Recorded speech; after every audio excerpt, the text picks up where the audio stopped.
Good morning student. आज हम पढ़ेंगे अध्याय 1 छोटे छोटे राज्यों का विकास। ये पढ़ेंगे आप लोग सन 650 ईस्वी से 1200 ईस्वी तक।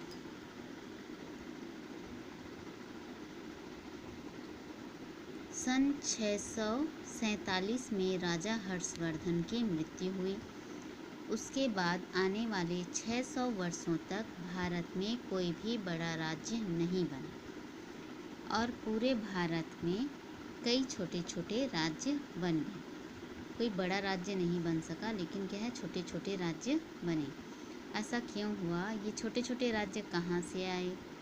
इस समय के प्रमुख राजा कौन कौन थे? उन सभी शासन व्यवस्था, मतलब उनकी शासन व्यवस्था कैसी थी, इस बारे में हम इस पाठ में पढ़ेंगे। अब हम पढ़ेंगे नए राजा और राजवंश कैसे बने।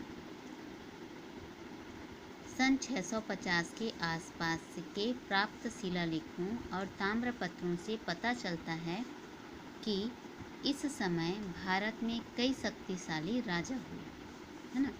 ताम्रपत्र मतलब जो एक पत्र आता है उसको बोलते हैं ताम्रपत्र, और शिलालेख मतलब जो शिला है उस पर जो उस समय के राजा थे उन्होंने उस पर लेख लिखवाए थे, है ना, वो है। ये क्या है? इतिहास की जानकारी मिलती है इन सबसे, ना, खुदाई से प्राप्त होते हैं ये सब चीज़ें। जिन्होंने, ये जो शक्तिशाली राजा हुए, जिन्होंने अपने आसपास के इलाकों को जीतकर अपने राज्य में मिलाया और अपने राज्य का विस्तार किया। लेकिन बाद में इन राजाओं के उत्तराधिकारी मतलब उनके पुत्र पौत्र उतने योग्य नहीं हुए।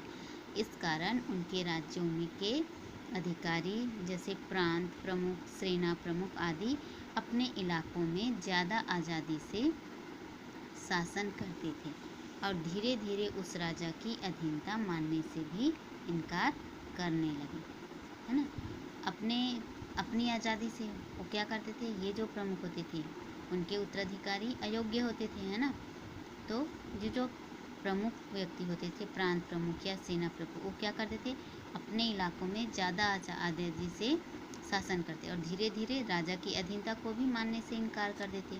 उदाहरण के लिए पश्चिम भारत में एक राज्य में राष्ट्रकूट वंश, है ना, ये राष्ट्रकूट वंश का शासन था जो पहले चालुक्य राजाओं के कर्मचारी थे। ये क्या है? राष्ट्रकूट वंश के जो शासक हुए हैं ना, वो क्या थे? चालुक्य राजाओं के कर्मचारी थे। परंतु 8वीं सदी में उन्होंने अपनी ताकत बढ़ाकर अपने आप को स्वतंत्र शासक के रूप में स्थापित कर लिया। कभी कभी ऐसा भी हुआ कि किसी शक्तिशाली योद्धा ने अपने साथियों के साथ कमज़ोर कबीलों और बस्तियों पर आक्रमण कर अपना अधिकार स्थापित कर लिया। ऐसा भी होता था। आगे चलकर उसने दूसरे इलाकों से ब्राह्मणों, व्यापारियों और किसानों को बुलाकर वहां बसाया और खुद को वहां का शासक घोषित कर दिया।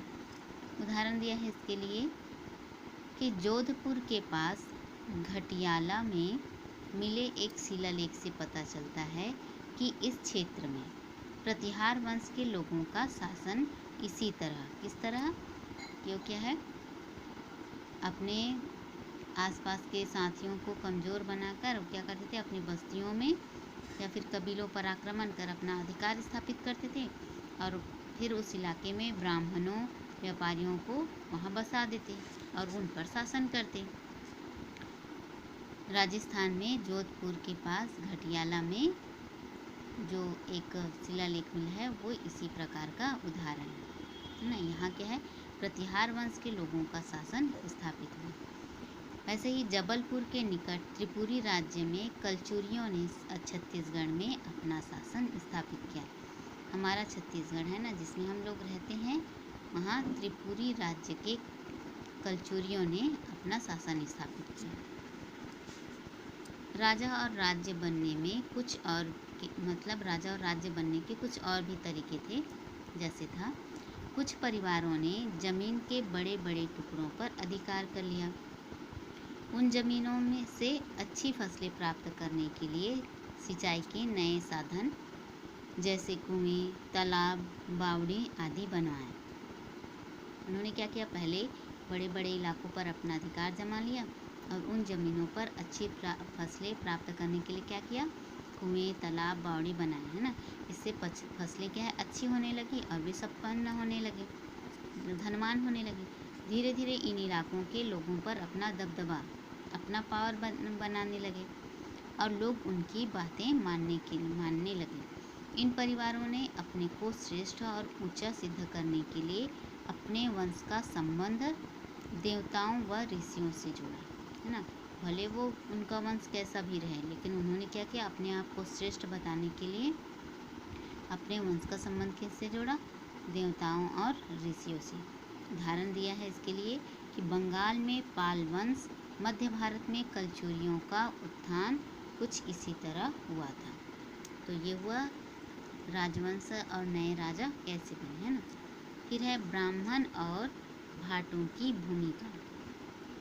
इन ताकतवर परिवारों को राजवंश के रूप में स्थापित करने और राज्य की व्यवस्था बनाने में ब्राह्मणों ने बड़ी सहायता की। उन दिनों धर्म, ज्ञान और राजकाज चलाने के ज्ञाता के रूप में ब्राह्मणों की वृत्ति प्रतिष्ठा थी, क्योंकि पढ़े लिखे कौन होते थे, यही ब्राह्मण होते थे, है ना।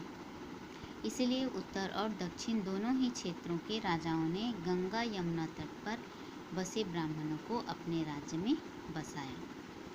राजा ब्राह्मणों को कभी कभी पूरे गांव के गांव, फिर गांवों से प्राप्त होने वाला संपूर्ण लगान उनको दान में दे देते थे। इससे इस तरह से क्या हो, ब्राह्मण भी बढ़ने लगे। इन आदेशों को प्रमाण के रूप में रखने के लिए इन्हें ताम्रपत्र पर खुदवाया जाता था कि उनको ये जो जगह है वो दान में दिया गया है। ब्राह्मण राजाओं की वंशावली बनाते, इन्हें चंद्र, सूर्य या किसी महान ऋषि का वंशज बताया जाता था। साथ ही समाज में राजा की श्रेष्ठता स्थापित करने के लिए ब्राह्मण उनसे राजसूय, स्वमेध यज्ञ, न राजसूय यज्ञ या फिर अश्वमेध जैसे यज्ञ भी करवाते थे, उनकी प्रतिष्ठा बढ़ाने के लिए।